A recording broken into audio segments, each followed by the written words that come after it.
മംദാനിയുടെ ഏറ്റവും വലിയ വിജയം അമേരിക്കയെ സംബന്ധിച്ചിടത്തോളം ചെകിടത്ത് കിട്ടിയ പ്രഹരമാണെന്ന് തീർത്തും പറയാൻ പറ്റും. സ്വന്തം നാട്ടിലെ ട്രംപിനെ എത്രത്തോളം അപഹാസ്യമാക്കിയിട്ടാണ് ഇങ്ങനൊരു വിജയം കൈവരിച്ചിട്ടുള്ളത് എന്നുള്ളത് ഡെമോക്രാറ്റിക് പാർട്ടിയിലെ ഓരോ അംഗത്തിനും പറയാൻ പറ്റുന്ന ഒരുപാട് കഥകളുണ്ട്. അവസാന വെല്ലുവിളികളും വകഞ്ഞു മാറ്റിക്കൊണ്ട് ലോകത്തിൻ്റെ നെറുകയിലേക്ക് ഒരു 34കാരൻ കയറിയിരിക്കുമ്പോൾ ഒരുപാട് ചരിത്രങ്ങളൊക്കെ താണ്ടി വന്നവനാണെന്നുള്ളത് കൃത്യമായി പറയാൻ പറ്റും. അതിൽ തന്നെ ഏറ്റവും പ്രധാനപ്പെട്ട മറ്റൊരു വസ്തുത അർദ്ധ ഇന്ത്യൻ പൗരനാണെന്നുള്ളത്. അച്ഛൻ്റെ ഭാഗം ഉഗാണ്ടയാണെങ്കിലും അമ്മയുടെ ഭാഗം ഇന്ത്യയാണ്. ഇന്ത്യ ഉഗാണ്ട സമ്മിശ്രമായിട്ടുള്ള ഒരു കുടിയേറ്റ മുസ്ലിമിൻ്റെ കരങ്ങളിലേക്ക് ലോകത്തെ ഇൻ്റർനാഷണൽ ലെവലിലുള്ള കൊടിപതികളുടെ സിറ്റിയായിട്ടുള്ള ആ ഒരു ന്യൂയോർക്ക് സിറ്റി കൈകളിലേക്ക് ഏൽപ്പിക്കുമ്പോൾ കഴിയുന്നതും ഇസ്രായേലും അതേപോലെ തന്നെ ട്രംപും ശ്രമിച്ചു നോക്കി. അമ്പയെ പരാജയപ്പെടുത്തുമെന്നും അതോടൊപ്പം തന്നെ ലോകത്തൊരിക്കലും അർഹിക്കാത്ത വിധത്തിൽ അപഹാസ്യനാക്കി നിന്നെ ലോകത്തിന് മുമ്പിൽ കൊണ്ടുവരുമെന്നൊക്കെ ട്രംപ് വളരെ വലിയ രൂപത്തിൽ ബീമ്പിളക്കിയിട്ടുണ്ടെങ്കിൽ പോലും അതിനൊന്നും ഒരു വിലയും കൽപ്പിക്കാതെ വളരെ നല്ല ഇരുത്തം ചെന്ന ഒരാളെപ്പോലെ, ഒരു രാഷ്ട്രീയ പ്രവർത്തകനെ പോലെ, കേവലം 35 വയസ്സ് മാത്രമുള്ള 34 വയസ്സ് മാത്രമുള്ള ഈ മംദാൻ വളരെ ഭംഗിയായിട്ട് ആ കാര്യങ്ങളൊക്കെ അച്ചീവ് ചെയ്തിരിക്കുകയാണ്. അദ്ദേഹം ജനങ്ങളിലേക്ക് ഇറങ്ങി ജനങ്ങളുടെ ദൈനംദിന പ്രവർത്തനങ്ങളിൽ വളരെ നന്നായിട്ടുള്ള മാറ്റങ്ങൾ കൊണ്ടുവരുമെന്നുള്ളത് ആഹ്വാനമായിട്ടും ആത്മാർത്ഥമായിട്ടും പറയാൻ അദ്ദേഹത്തിന് സാധിച്ചു.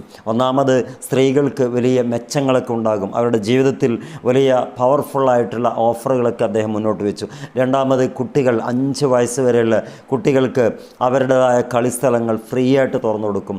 അപ്പാർട്ട്മെൻറ്റുകളിലെ ലക്ഷക്കണക്കിന് വരുന്ന രൂപകൾ തൽക്കാലം മരവിപ്പിച്ചുകൊണ്ട് എല്ലാവർക്കും സാമ്പത്തിക സ്വാതന്ത്ര്യം നൽകിക്കൊടുക്കും എന്ന് വെക്കേണ്ട മുഴുവൻ സംഭവങ്ങളൊക്കെ ഗതാഗത കുരുക്കുകളൊക്കെ മാറ്റിക്കൊണ്ട് തന്നെ പുതിയൊരു ന്യൂയോർക്കിനെ കൊണ്ടുവരും എന്നൊക്കെ പറയുന്ന ആ വലിയ പ്രഖ്യാപനവും പ്രകടന പത്രികയും ലോകത്തിൻ്റെ നെറുകയിലേക്ക് അങ്ങ് ചാർത്തിക്കൊടുത്തപ്പം അവിടെയുള്ള യുവാക്കളും യുവതികളും ഏറ്റുപിടിച്ചു.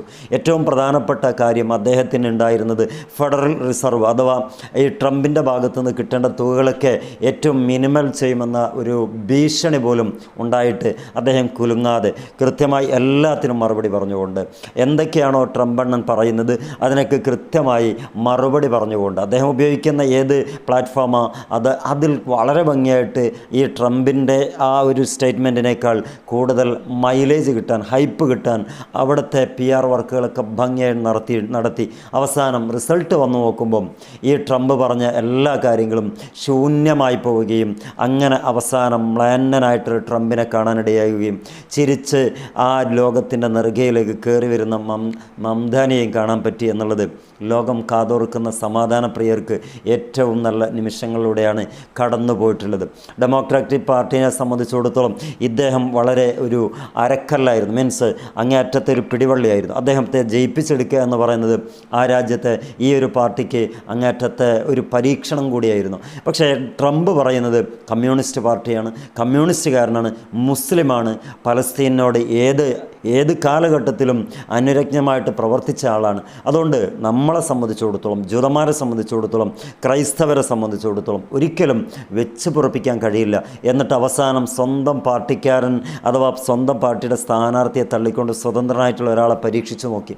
അമ്പയെ പരാജയപ്പെട്ടു. സംഭവമായിട്ട് 2025 ഈ മാസം 5-ാം തീയതി മാറുകയുണ്ടായി. ട്രംപിനെ സംബന്ധിച്ചിടത്തോളം ഉറക്കമില്ലാത്ത രാവുകളാണ് ഇനി ഉണ്ടാകുക. കാരണം ട്രംപിനെ സംബന്ധിക്കുന്നത് മാത്രമല്ല, അവിടത്തേക്ക് വരുന്ന ഇസ്രായേൽ പ്രധാനമന്ത്രി നെതന്യാഹുവിനും വലിയൊരു തലവേദന സൃഷ്ടിക്കുമെന്നതിൽ യാതൊരു തർക്കവുമില്ല എന്നുള്ളതൊക്കെ ആർട്ടിക്കിളിലൂടെ പലരും എഴുതിവിടുമ്പോൾ അതിലൊക്കെ ഒരുപക്ഷെ യാഥാർത്ഥ്യങ്ങളൊക്കെ ഉണ്ടായേക്കുമെന്ന് നമുക്ക് കാത്തിരുന്ന് കാണാം.